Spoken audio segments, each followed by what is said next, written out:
Hi everyone, welcome back to my YouTube channel. कल हमने किया था हरियाणा शब्द की उत्पत्ति और नामकरण। आज हम करेंगे हरियाणा के इतिहास में अगला टॉपिक, हरियाणा के इतिहास के बारे में जानकारी देने वाले स्रोत। और आज हम इन स्रोतों के बारे में कुछ महत्वपूर्ण बातों का अध्ययन करेंगे, जैसे कि ये कितने प्रकार के होते हैं और कौन से स्रोत कितने प्रकार के होते हैं और इनके अंतर्गत कौन कौन से तथ्य हमें प्राप्त हुए हैं और इससे हमें हरियाणा के बारे में क्या क्या जानकारी मिलती है।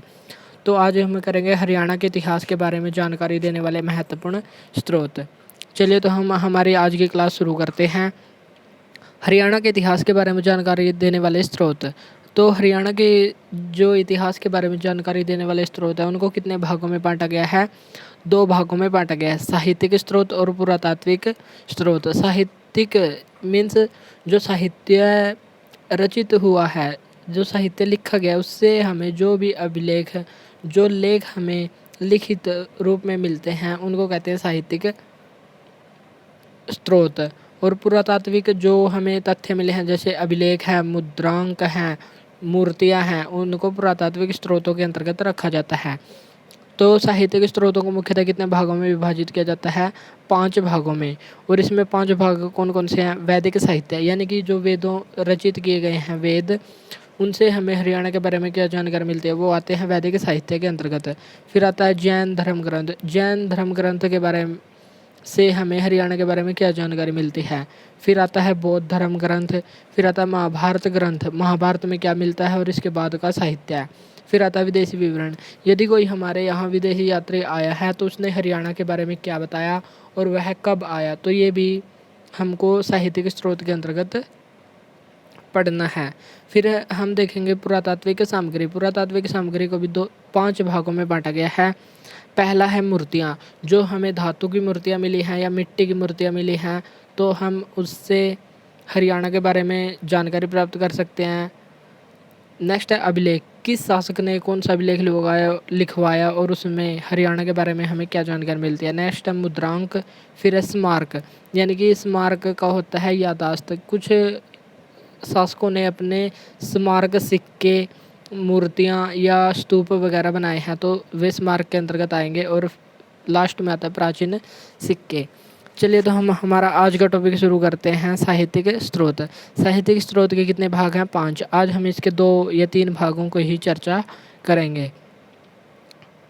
पहला है वैदिक साहित्य। वैदिक साहित्य के अंतर्गत कौन से आते हैं? इनमें हरियाणा के भौगोलिक, आर्थिक, सामाजिक और राजनीतिक जानकारी प्राप्त होती है। यानी कि हरियाणा के भूगोल से संबंधित आर्थिक, सामाजिक, जो समाज कैसा था, और राजनीतिक जानकारी प्राप्त होती है। सबसे पहला वेद है ऋग्वेद। ऋग्वेद सबसे प्राचीन वेद है और सबसे बड़ा वेद भी माना जाता है। सर्वप्रथम भौगोलिक जानकारी प्राप्त होती है। हरियाणा की सर्वप्रथम जानकारी हमें कहाँ से मिलती है? ऋग्वेद से। और ऋग्वेद में हरियाणा का नाम क्या था? रजंतम हरियाणे। और कल हमने पढ़ा था कि हरियाणा का नाम रजंतम हरियाणे कहाँ पर है? ऋग्वेद में। और ऋग्वेद में भी कहाँ पर?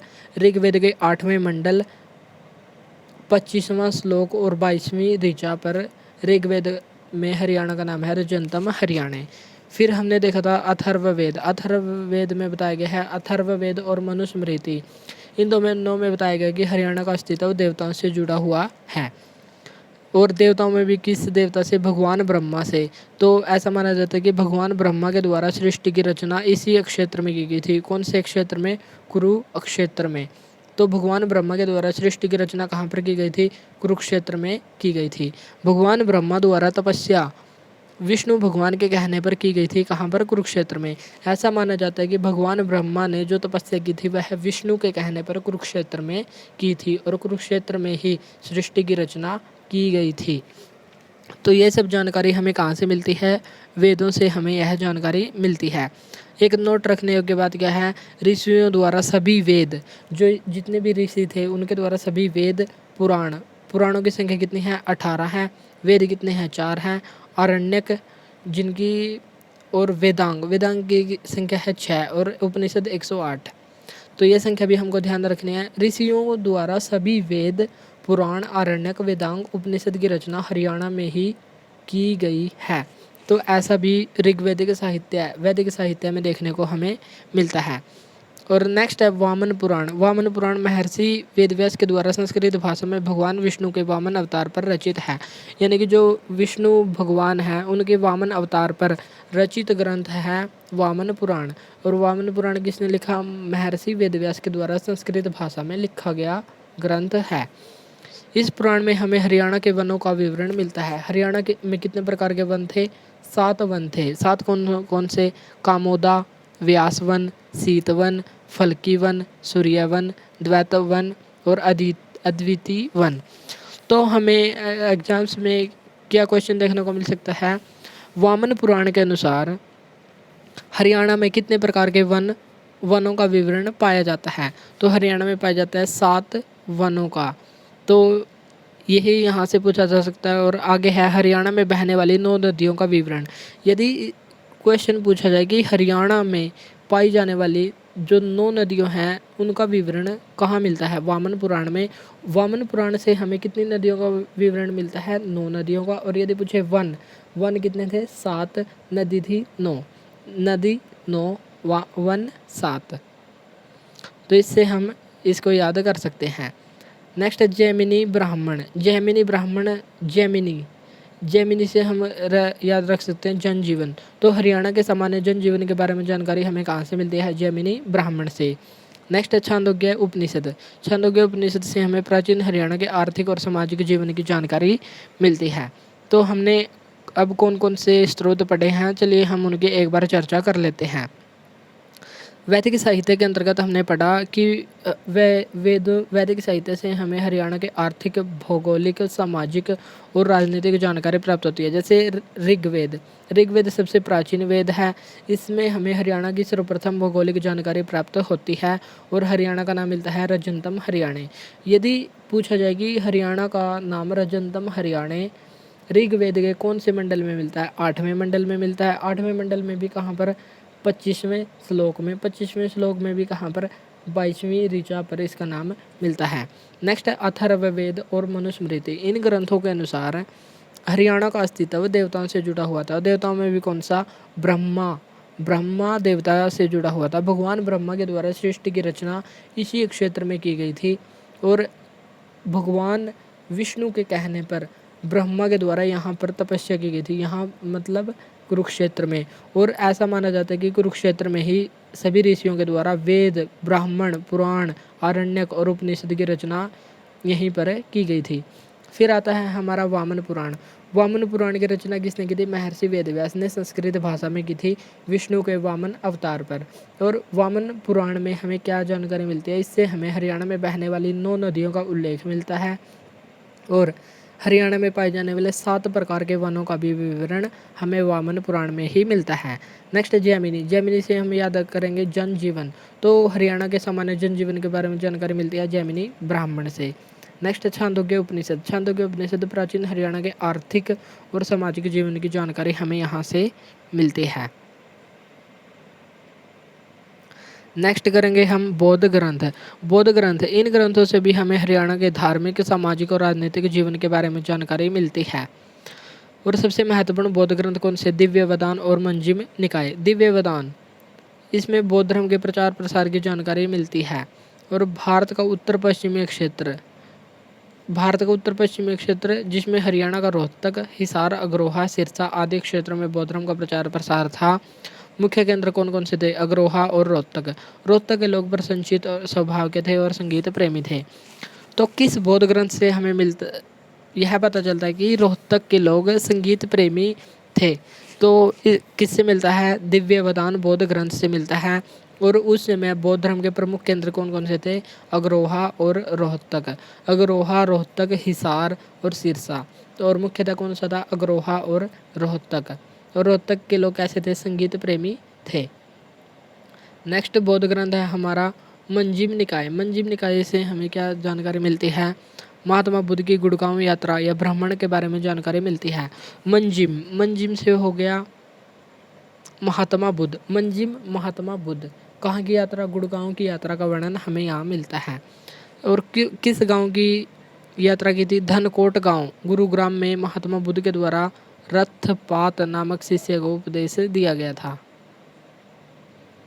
किस शिष्य को उपदेश दिया था? रथपात नामक शिष्य को उपदेश दिया था। कहाँ पर? धनकोट गांव में।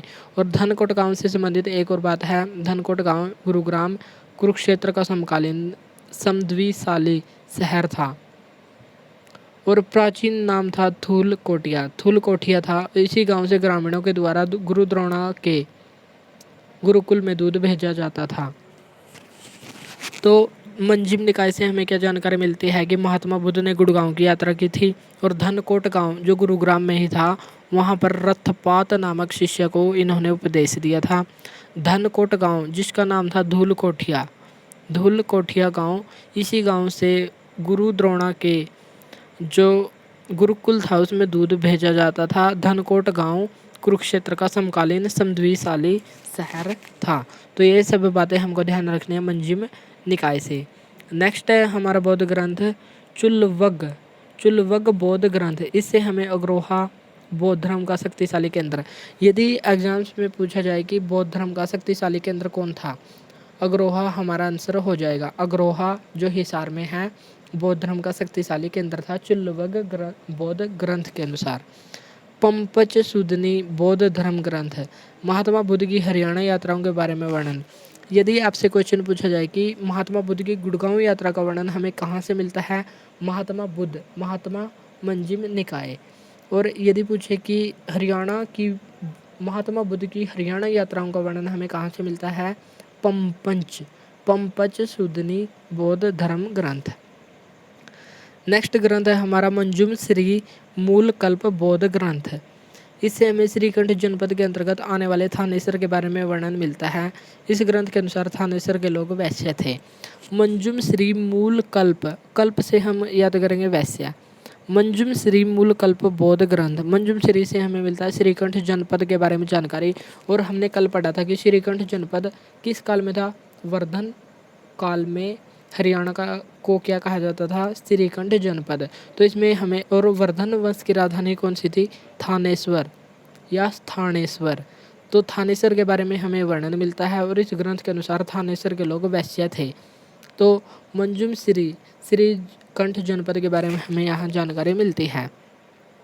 और एक नोट लगाने योग्य बात क्या है, हरियाणा के गांव सूद, सूद गांव कहाँ पर है, यमुनानगर में 5 बौद्ध विहारों का निर्माण करवाया गया था, जिनमें से एक का निर्माण सम्राट अशोक के द्वारा करवाया गया।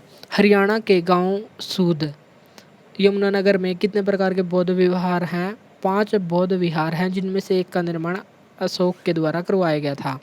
और सम्राट अशोक के द्वारा सिरसा और कुणाल गांव, कुणाल गांव कहाँ पर है, फतेहाबाद में। और सिरसा में 2 बौद्ध विहारों का निर्माण करवाया गया है। महात्मा बुद्ध के द्वारा सूद यमुनानगर में आकर प्रवचन दिए गए थे। तो महात्मा बुद्ध के द्वारा कहाँ प्रवचन दिए गए थे, सूद गांव यमुनानगर में। और सूद गांव यमुनानगर में ही अशोक के द्वारा एक बौद्ध विहार बनवाया गया है और 2 बनवाए गए हैं सिरसा और कुणाल गांव फतेहाबाद में।